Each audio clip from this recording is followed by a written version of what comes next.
Good evening to all of you and welcome to all of you in OCIS PCS channel. कैसे हैं आप लोग? Hope so सभी अच्छे होंगे, पढ़ाई भी बहुत बेहतर चल रही होगी। तो हम लोगों की सेशन चल रही है अभी 69th BPSC को फोकस करते हुए हिस्ट्री की सेशन है। ओके, तो आज की क्लास में देख लेते हैं कौन कौन से क्वेश्चंस हैं हम लोगों के पास। तो स्टार्ट करते हैं फर्स्ट क्वेश्चन पे। फर्स्ट क्वेश्चन है, निम्नलिखित में से किस सिंधु घाटी स्थल से समाधान हेतु, ओके ये जो क्वेश्चन दिया गया है पे ये वर्ड थोड़ा मिस्टेक है। ओके, समाधान हेतु शव पेटिका यानी वुडन कॉफिन के साक्ष्य मिले हैं, तो किस सिंधु घाटी स्थल से पाया गया है? ऑप्शन है कालीबंगा, मोहनजोदड़ो, हड़प्पा, लोथल। तो इसका राइट आंसर क्या हो जाएगा?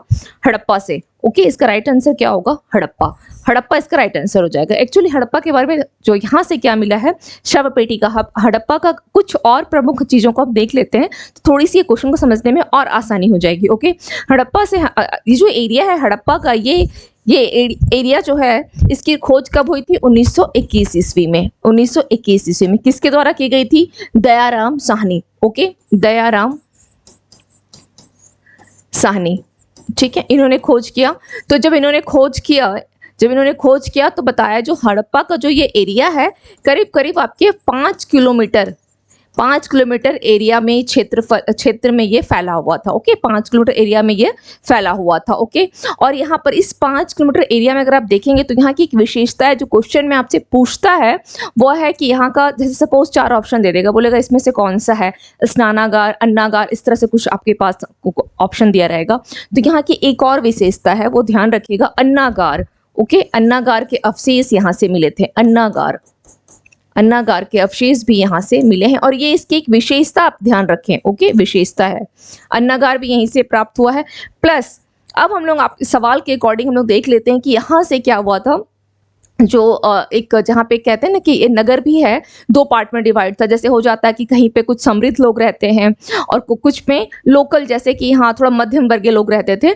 तो यहाँ पे क्या किया गया था, यहाँ से एक कब्रिस्तान की भी प्राप्ति हुई थी। ठीक है, कब्रिस्तान, और उस कब्रिस्तान को नाम दिया गया था समाधि R37। ये बहुत इंपॉर्टेंट है, ये भी पूछता है, समाधि R37। क्लियर? समाधि R37 ध्यान रहेगा, समाधि R37 ये नाम दिया गया था, R37। ओके, तो अब यहाँ पे बोला है कि समाधान हेतु शव पाटिका यानी लकड़ी का जो ताबूत मिला था वो भी यहीं से मिला था। ओके, तो स्थल कौन सा हो गया? हड़प्पा हो गया। हड़प्पा से आपका शव पेटिका। ओके, शव पेटिका। यहाँ से एक क्वेश्चन और बनता है, ये तो शव पेटिका की बात हो गई कि युगल समाधान कहाँ से मिला था या 3 मिश्रित युगल कहाँ से मिले थे समाधान, ये भी पूछता है। तो अभी हम वहाँ पे नहीं जा करके, क्योंकि वो वाला जैसा कि है कि हाँ लोथल से प्राप्त, उनको नहीं देखना है अभी, जस्ट लीव इट। यहाँ पे केवल ये वुडन वाला ध्यान रखिएगा। ओके, वुडन, क्योंकि इसी में मिश्रित युगल समाधान भी है और युगल समाधान 3 मिश्रित, ये भी क्वेश्चन है। लेकिन यहाँ पे पूछा है सब पेटिका यानी वुडन कॉफी। इंग्लिश वाले क्वेश्चन को जरूर पढ़ के एग्जाम में एक बार, हमेशा हिंदी और इंग्लिश दोनों को क्वेश्चन जरूर देखना चाहिए। तो ये ध्यान रखिएगा, शव पेटिका उड़न का पूछा है। ओके, चलिए अब हम लोग थोड़ा देख लेते हैं कि हड़प्पा किस नदी के किनारे है। क्वेश्चन ये भी बनता है, तो यह है आपका रावी नदी के किनारे। रावी नदी के किनारे। अब बात आती है, ये तो हो गए हड़प्पा को लेकर के, अब बात आती है थोड़े बहुत पॉइंट्स हम लोग कालीबंगा वगैरह को भी देख लेते हैं। कालीबंगा किस नदी के किनारे है? तो ये है घग्घर नदी के किनारे। घग्घर नदी के किनारे। और इसकी खोज किसने की थी? ब्रजवासी लाल ने। ब्रजवासी लाल। ओके, ब्रजवासी लाल ने क्या किसकी खोज की थी और कब की थी? 1961 में। 1961 में इसकी खोज की गई थी, 1961 में। क्लियर? अब बात आती है मोहनजोदड़ो की। मोहनजोदड़ो की खोज किसने की थी? राखलदास बनर्जी। राखलदास बनर्जी ने कब की थी? बनर्जी ने कब की थी? 1922 ईस्वी में। 1922 ईस्वी में। 1922 ईस्वी में। ओके, अब बात आती है लोथल की। तो लोथल की खोज कब हुई है? 1950।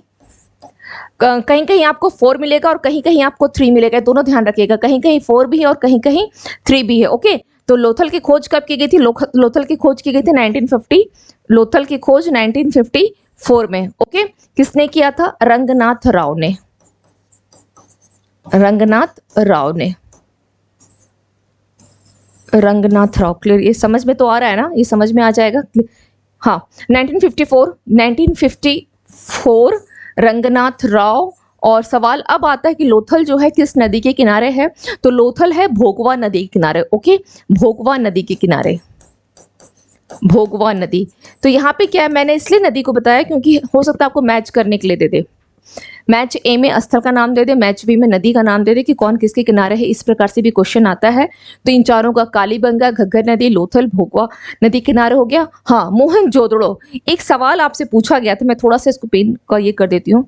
मोहनजोदड़ो को लेकर के एक सवाल पूछा जा चुका है, ठीक है, कि मोहनजोदड़ो, ये यूपीएससी में आया हुआ क्वेश्चन था।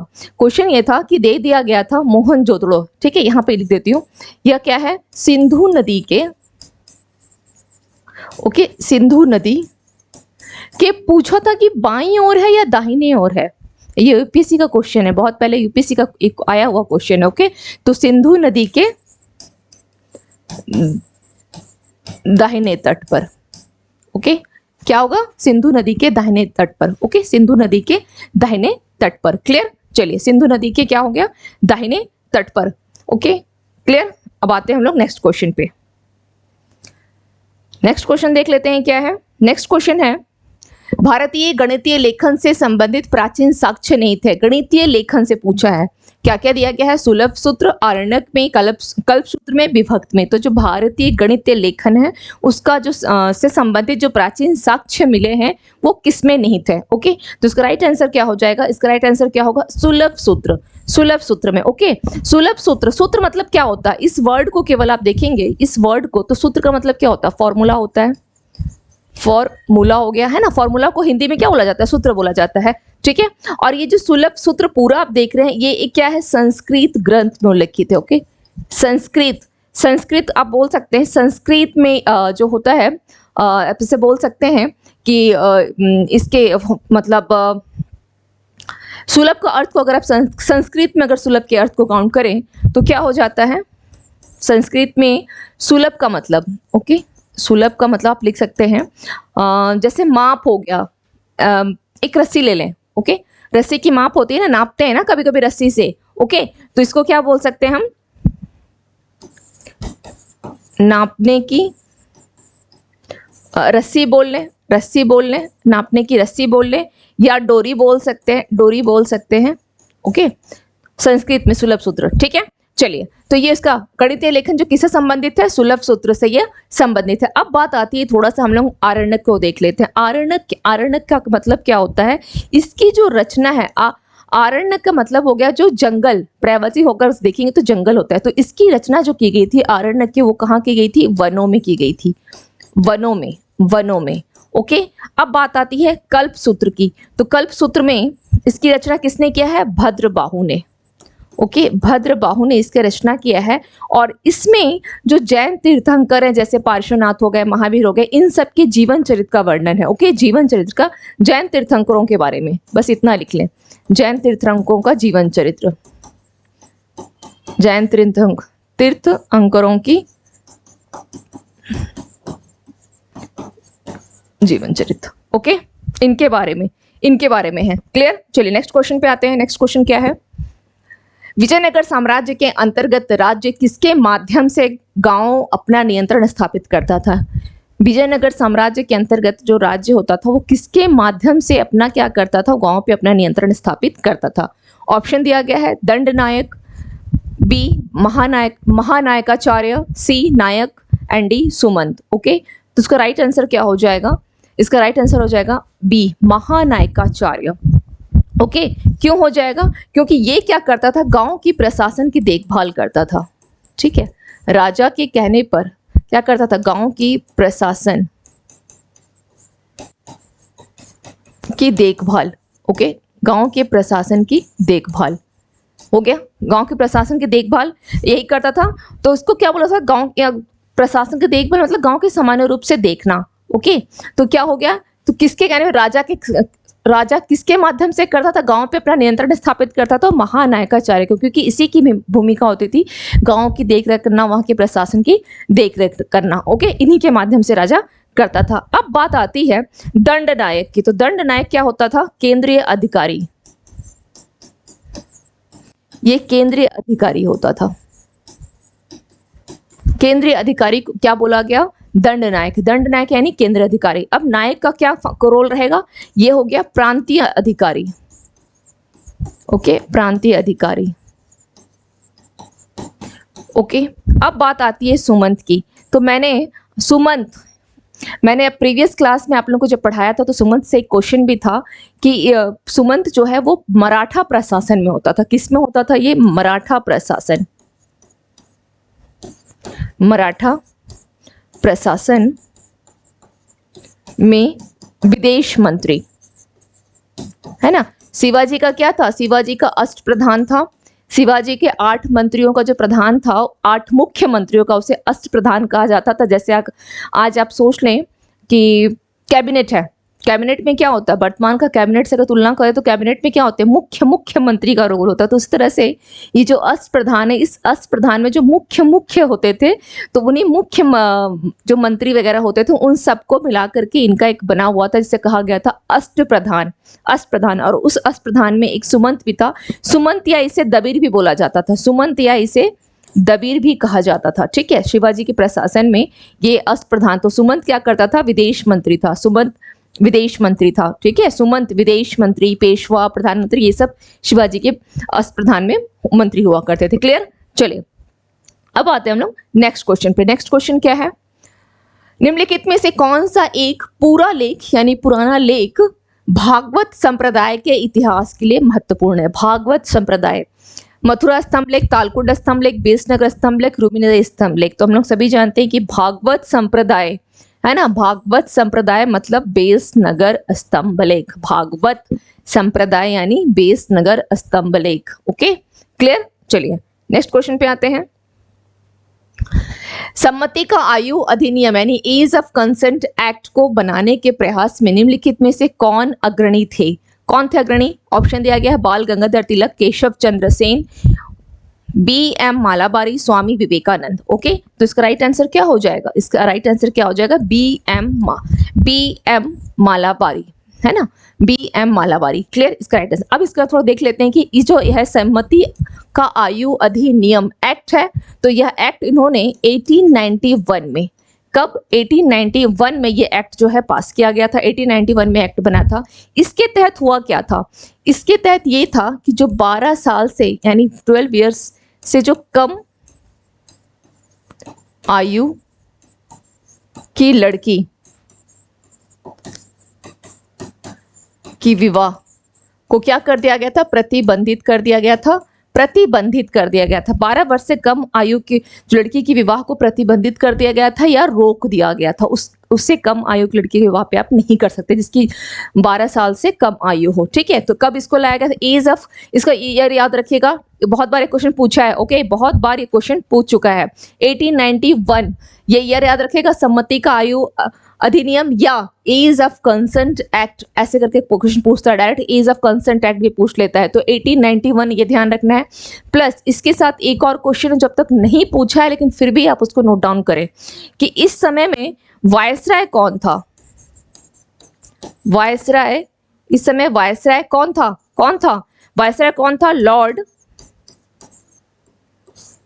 Lens down, okay. इस समय में वायसराय कौन था, Lord lens down, Lord lens down. Clear. चलिए नेक्स्ट क्वेश्चन पे आते हैं। धीमन और उसके पुत्र विठपाल, क्या है क्वेश्चन, धीमन है और उसका पुत्र विठपाल, तो पहला तो ये फैक्ट ध्यान रखिएगा, द्वारा निर्मित कांस्य प्रतिमाओं, ओके। इन लोगों ने क्या किया था, धीमन और उसके पुत्र विठपाल ने किसका निर्माण किया था, कांस्य प्रतिमाओं का निर्माण किया। तो ये दूसरा फैक्ट हो गया इस क्वेश्चन में, ओके। किस शैली के विकास में महत्वपूर्ण जो है इनका योगदान देता है, मौर्यकालीन, गुप्तकालीन, पालकालीन, मध्यकालीन। तो धीमन और विठपाल किससे संबंधित होगा, पालकालीन से, ओके। और ये दोनों कहाँ के थे, ये दोनों जो है नालंदा निवासी थे, नालंदा निवासी थे। प्लस ये समकालीन किसके थे, ये किसके समकालीन अगर पूछ लिया जाए, समकालीन किसके थे, धर्मपाल एवं देवपाल, इनके ये क्या थे, समकालीन रहे हैं, समकालीन थे, ठीक है, समकालीन थे, ओके। चलिए नेक्स्ट क्वेश्चन पे आते हैं। नेक्स्ट क्वेश्चन क्या है, क्लियर, कोई डाउट तो नहीं है। नेक्स्ट क्वेश्चन है, ताराशंकर बंदोपाध्याय के उपन्यास गणदेवता में निम्न में से किस एक प्रथा के पतन को प्रदर्शित किया गया है? कौन सी एक प्रथा के पतन को प्रदर्शित किया गया है? जमींदारी प्रथा, रैयतवाड़ी प्रथा, महलवाड़ी प्रथा, जजमानी प्रथा। ओके, जजमानी प्रथा। तो इसमें क्या हो जाएगा right answer? D, Tarashankar Bandopadhyay के उपन्यास। यहाँ इस क्वेश्चन में जो फैक्ट याद है वो क्या है? उपन्यास क्या है? गण देवता। इनकी उपन्यास कभी अगर पूछ ले, इनकी उपन्यास कौन सी है? गण देवता में किस एक प्रथा के पतन को प्रदर्शित किया गया है? यानी गण देवता में क्या उल्लेख है? तो किसी एक प्रथा को प्रदर्शित किया गया है उसके पतन को लेकर के। तो कौन सी है? जजमानी प्रथा। जजमानी प्रथा को क्या कर दिया गया है? समाप्त कर दिया गया है। क्लियर? चलिए नेक्स्ट क्वेश्चन पे आते हैं। निम्नलिखित में से किसे लोकहितवादी कहा जाता है? एक बहुत ही इंपॉर्टेंट या पेट क्वेश्चन आप बोल सकते हैं बीपीएससी के रिगार्डिंग, है ना। बीपीएससी में ये इस प्रकार का क्वेश्चन जो है बराबर पूछता ही रहता है। ओके, पेट क्वेश्चन है बीपीएससी का, तो जो पेट क्वेश्चन उससे तो करना ही है, बाकी तो न्यू क्वेश्चन हम लोग देख ही रहे हैं कि और क्वेश्चन किस प्रकार से बन सकते हैं। लेकिन जो क्वेश्चन पूछा जा चुका है उसमें कहीं एक भी मतलब ये टारगेट होना चाहिए कि उसमें मेरा 100 अगर है तो 99% की तैयारी नहीं होनी चाहिए, उसके लिए मेरी 100% की तैयारी होनी चाहिए। ओके, तो क्वेश्चन है लोकहितवादी पूछा है ना, किसे कहा जाता है? ऑप्शन दिया गया है ईश्वर चंद्र विद्यासागर, अक्षय कुमार दत्त, गोपाल हरि देशमुख, महादेव गोविंद रानडे। गोपाल हरि देशमुख को क्या बोला जाता है? लोकहितवादी के नाम से जाना जाता है। लोकहितवादी के नाम से जाना जाता है। चलिए इसको बिल्कुल रट लीजिएगा। निम्नलिखित में से किसने 1872 ईस्वी के नेटिव मैरिज एक्ट, तो सबसे पहले हमको क्या ध्यान देना है? नेटिव मैरिज एक्ट किस ईस्वी का है? 1872 ईस्वी का है। नेटिव एक्ट को पारित करवाने में किसकी जो पूछा है भूमिका महत्वपूर्ण रही है, किसने निभाया है? ऑप्शन ए दिया गया है देवेंद्रनाथ टैगोर, केशव चंद्र सेन, श्याम चंद्र घोष, ईश्वर चंद्र विद्यासागर। विवाह, तो अब यहाँ पे 1872 बोला है ना, तो ईश्वर चंद्र विद्यासागर का तो कोई मतलब नहीं बनता है, तो वो तो खैर ऑप्शन में से हट गए। यहाँ पे आएगा आंसर केशव चंद्र सेन। ठीक है, केशव चंद्र सेन, और इनको उस समय बोला गया कि महत्वपूर्ण भूमिका निभाई थी, जिसके इस एक्ट के तहत, या बोल सकते हैं कि इसमें जो केशव चंद्र सेन का जिस ब्रिटिश गवर्नर जो थे उस टाइम जिन्होंने सपोर्ट किया, उनका नाम है नॉर्थ ब्रुक। ओके, क्या नाम है? Northbrook. ठीक है, इनका भी काफी हम बोल सकते हैं कि इन्होंने भी काफी एक सपोर्ट किया। ओके, इनका भी काफी सपोर्ट किया। इन्होंने क्या किया था? अंतरजातीय, इसी के तहत क्या हो गया था? अंतरजातीय विवाह। अंतरजातीय विवाह, ठीक है, अंतरजातीय विवाह की अनुमति दी गई थी। ठीक है, इस विवाह की अनुमति मिल चुकी थी। ओके, इस विवाह की अनुमति दी गई थी। क्लियर?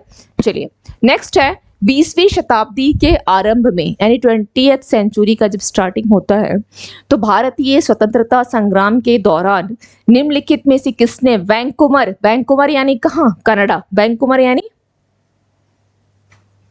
कनाडा। वैंकूवर यानी कनाडा में स्वदेश सेवक गृह की स्थापना की थी। स्वदेश सेवक गृह की स्थापना की थी।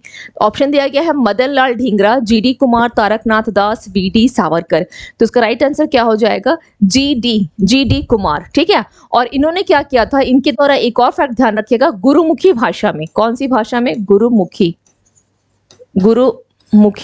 भाषा। ओके, इस भाषा में उन्होंने स्वदेश सेवक अखबार भी निकाला था। स्वदेश सेवक अखबार।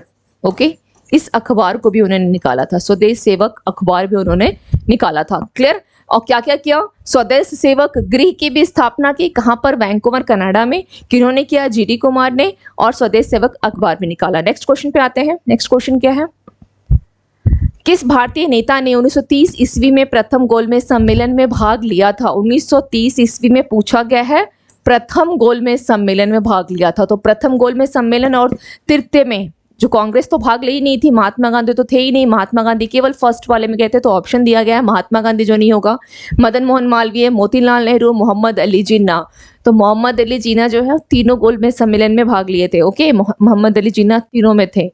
तो यहाँ पे जो क्वेश्चन बनता है, यहाँ का जो क्वेश्चन बनता है कि कांग्रेस किस में भाग नहीं ली थी, तो फर्स्ट एंड थर्ड में। ऑलरेडी बीपीएससी एक बार पूछ चुका है, आई थिंक 62nd या 64th में पूछा हुआ है। ठीक है, एक क्वेश्चन आ चुका है कि कांग्रेस किस में भाग नहीं लिया था, तो फर्स्ट एंड थर्ड में ये क्वेश्चन पूछ चुका है। हो सकता है अगली बार जो क्वेश्चन बने तो 1900 प्रथम गोले किसने भाग लिया, है ना, तो किसमें, मोहम्मद अली जिन्ना ने भाग लिया था। कांग्रेस का ध्यान रखिएगा, फर्स्ट एंड थर्ड ये बहुत इंपॉर्टेंट है। ओके, इसमें कांग्रेस ने भाग नहीं लिया था। सेकंड वाले में महात्मा गांधी गए हुए थे, जिसमें उसमें भी वो निराश होकर के लौटे थे, है ना, लंदन से जब आए तो उसमें भी वो निराश होकर के ही आए थे। क्लियर, चलिए नेक्स्ट देख लेते हैं। तिब्बती परंपरा के अनुसार किसने बौद्ध धर्म के थेरवाद मत की स्थापना की थी? बौद्ध धर्म के थेरवाद मत की, नागार्जुन, महाकश्यप, मोगलीपुत्तिस, वसुमित्र। ओके, वसुमित्र। तो इसका राइट आंसर क्या हो जाएगा? इसका राइट आंसर क्या हो जाएगा? थेरवाद मत की स्थापना मोगलीपुत्तिस ने किया था। ओके, इस क्वेश्चन को आप लोग स्किप करें, ठीक है। इसमें कुछ इसमें रॉन्ग है, इसमें एक और फैक्ट होना चाहिए था जो नहीं दिया गया है। इस क्वेश्चन को स्किप कर दीजिए। ओके, इस क्वेश्चन को स्किप करें, ये थोड़ी क्वेश्चन मिस्टेक टाइप हुई है। नेक्स्ट है मंदसौर, अब इसके साथ क्योंकि एक और फैक्ट था जो नहीं दिया गया, इसको स्किप कर दीजिए। नेक्स्ट है मंदसौर अभिलेख का लेखक कौन था? मंदसौर अभिलेख का लेखक कौन था? मंदसौर का बाण भट्ट, वत्स भट्ट, हरिसेन, वीरसेन। ओके, तो इसका राइट आंसर क्या हो जाएगा? इसका राइट आंसर क्या हो जाएगा? वत्स भट्ट। और ये क्या था, इसमें थोड़ा ये भी यहाँ पे कुमारगुप्त का समकालीन था, ठीक है, दिया हुआ है वत्स भट्ट कुमारगुप्त का समकालीन, बिल्कुल सही है। ओके, और इसका क्या था, ये स्थानीय कवि भी रह चुका है। इसने इसके बारे में लिख लिया, इसने मालवा संबत, मालवा संबत, ठीक है, मालवा संबत इसी के द्वारा चलाया गया था 529 ईस्वी में, 529 ईस्वी में मालवा संबत इसने चलाया था, ठीक है। और मंदसौर प्रशस्ति की रचना इसी ने की थी, वत्स भट्ट ने। क्लियर, चलिए नेक्स्ट क्वेश्चन पे आते हैं। एलोरा का प्रसिद्ध कैलाश मंदिर किस राष्ट्रकूट राजा के निर्देशों पर पत्थर को काट करके बनाया गया था? तो एलोरा का कौन सा है कैलाश मंदिर, कौन सा? एलोरा का कैलाश मंदिर, ये काफी प्रसिद्ध भी है। तो किस राष्ट्रकूट राजा के अनुदेश पे हुआ था? इंद्र तृतीय, ध्रुव प्रथम, कृष्ण द्वितीय, स्वर्गीय कृष्ण प्रथम। ओके, तो इसका राइट आंसर क्या हो जाएगा? इसका राइट आंसर क्या हो जाएगा? कृष्ण प्रथम, कृष्ण प्रथम। ओके, चलिए नेक्स्ट क्वेश्चन पे आते हैं। निम्नलिखित में से किस सुल्तान ने जैन संत जम्बू जी को भू अनुदान प्रदान किया था? कौन सा क्वेश्चन, किस सुल्तान ने जो जैन संत हैं जम्बू जी को भू अनुदान प्राप्त किया था? तो क्या होगा? सिकंदर लोदी, फिरोज शाह तुगलक, इब्राहिम लोदी, मोहम्मद बिन तुगलक। तो इसका राइट आंसर हो जाएगा मोहम्मद बिन तुगलक, 1325 से लेकर के 1351 ईस्वी तक। ओके, और मैंने प्रीवियस क्लास में इसको बताई हूँ, ये ईस्वी जरूर याद रखिएगा, बहुत इंपॉर्टेंट होता है, ठीक है, ईस्वी जरूर ध्यान रखिएगा। तुगलक, एमबीटी के बाद कौन आया था? एफएसटी आया था, जिसके बारे में नहर निर्माण काफी प्रचलित है इसका, है ना, नहर निर्माण प्रीवियस क्लास में बता चुकी हूँ, नहर निर्माण इसका काफी प्रचलित है, एफएसटी का नहर निर्माण। क्लियर, तो इसने क्या किया था? मोहम्मद बिन तुगलक ने जैन संत जम्बू जी को भू अनुदान प्रदान किया था। नेक्स्ट क्वेश्चन क्या है? किस मुगल सम्राट ने तंबाकू के प्रयोग को निषेध किया था? किस मुगल सम्राट ने? बाबर, जहांगीर, औरंगजेब, मोहम्मद शाह। तो राइट आंसर क्या हो जाएगा? जहांगीर ने किया था, ठीक है, जहांगीर ने किया था। ओके, जहांगीर ने किया था। पुनः ये क्वेश्चन को स्किप करें क्योंकि इस क्वेश्चन में ये क्वेश्चन आधा ही है एक्चुअली, ठीक है, हाफ क्वेश्चन है, इस क्वेश्चन को रहने दें। नेक्स्ट क्वेश्चन पे आते हैं। बिहार में स्थित ओदंतपुरी बौद्ध मठ का निर्माण किसने करवाया था? बिहार में स्थित ओदंतपुरी बौद्ध मठ का निर्माण किसने करवाया था? ऑप्शन है धर्मपाल, देवपाल, गोपाल, नारायणपाल। तो ओदंतपुरी बौद्ध मठ का निर्माण, है ना,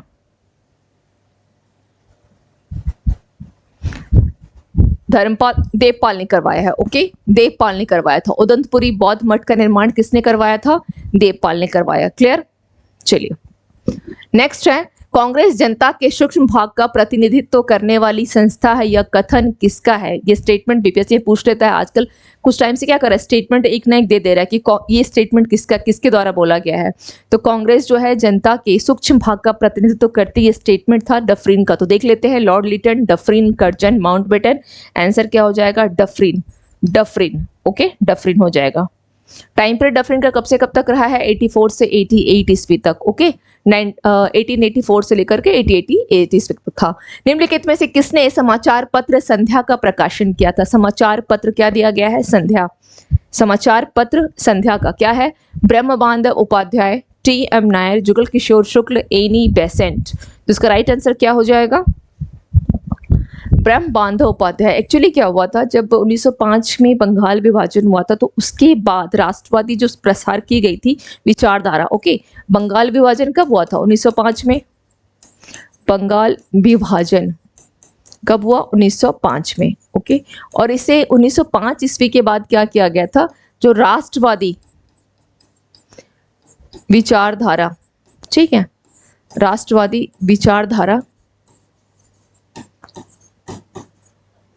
विचारधाराओं को क्या बोल सकते हैं कि प्रसार में इस की बहुत बड़ी भूमिका रही, ठीक है, के प्रसार में किसका?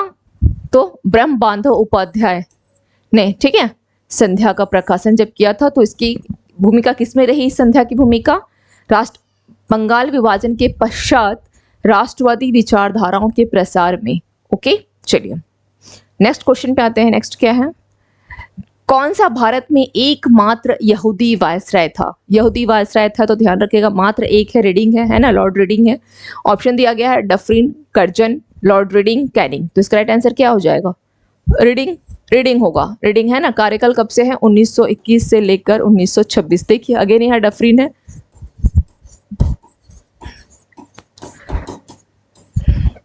भारतीय राष्ट्रीय कांग्रेस की स्थापना डफरिन के समय में हुई थी, ठीक है, डफरिन के समय में ही हुई थी भारतीय राष्ट्रीय कांग्रेस की स्थापना। तो 1921 से 1926 तक क्या हो गया? लॉर्ड रीडिंग का। और इसी के समय में क्या हो गया था?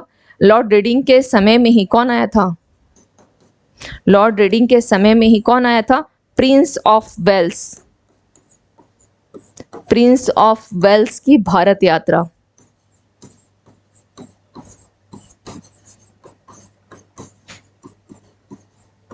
ओके, प्रिंस ऑफ वेल्स की भारत यात्रा। इसके अलावा और क्या होगा?